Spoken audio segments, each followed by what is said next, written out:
Voici une vidéo avec deux exemples de division décimale dans lesquels on tombe sur des valeurs exactes. Commençons par prendre la division 348 divisé par 8. C'est une division avec deux nombres entiers.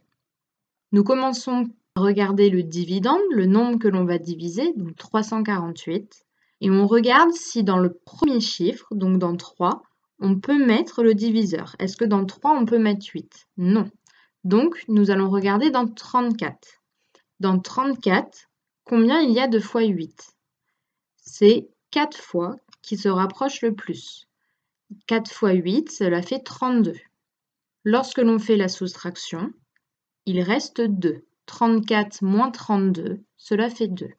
Nous allons maintenant abaisser le chiffre 8 pour maintenant chercher dans 28 combien il y a de fois 8.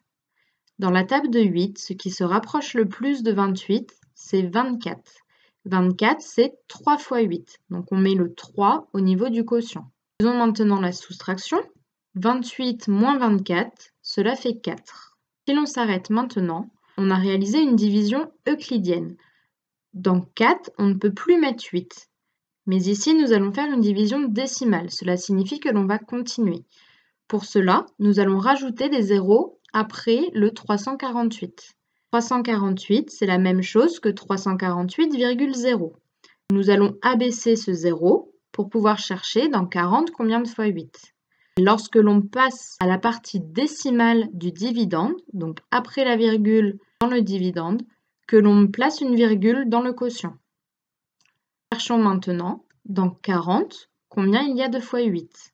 Ici, on reconnaît 4 fois 5 qui fait 40. Donc, lorsque l'on soustrait, il reste 0. Lorsque l'on obtient un reste qui est nul, cela signifie que la division est finie, la division se termine. On va donc dire que 43,5 est une valeur exacte.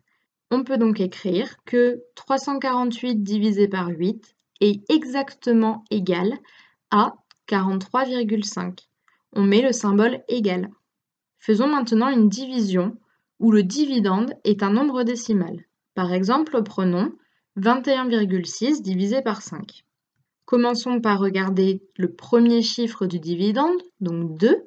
Dans 2, on ne peut pas mettre 5, donc nous allons prendre 21. Dans 21, combien il y a de fois 5?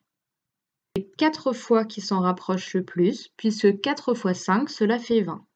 En faisant la soustraction, il reste 1. 21 moins 20 fait 1. Nous allons maintenant abaisser le chiffre suivant, donc le 6. Mais ici, attention, ce 6 est le chiffre des dixièmes du dividende. C'est le premier chiffre après la virgule. On passe donc à la partie décimale du dividende. Donc nous passons également à la partie décimale du quotient. On place une virgule au quotient après le 4, puisque l'on a abaissé le chiffre des dixièmes du dividende. Puis ensuite, nous continuons notre division de manière classique. Dans 16, combien de fois 5? C'est 3 fois 5 qui s'en rapproche le plus. 3 fois 5, cela fait 15. Lorsque nous faisons la soustraction, 16 moins 15 donne 1. Ici, le reste est 1. Il n'est pas nul. Il ne se répète pas par rapport au reste précédent. Donc, nous devons continuer la division. Pour cela, nous allons ajouter un 0 après le 6 du dividende que nous allons abaisser. On obtient donc 10. Cherchons maintenant dans 10 combien il y a de fois 5. Ici, 2 fois 5 donne exactement 10. Donc lorsque nous faisons la soustraction, nous trouvons 0. Comme le reste est nul, cela signifie que la division est terminée.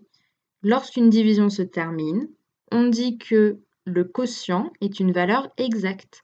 Donc 4,32 est une valeur exacte. On peut donc écrire que 21,6 divisé par 5 est exactement égal à 4,32.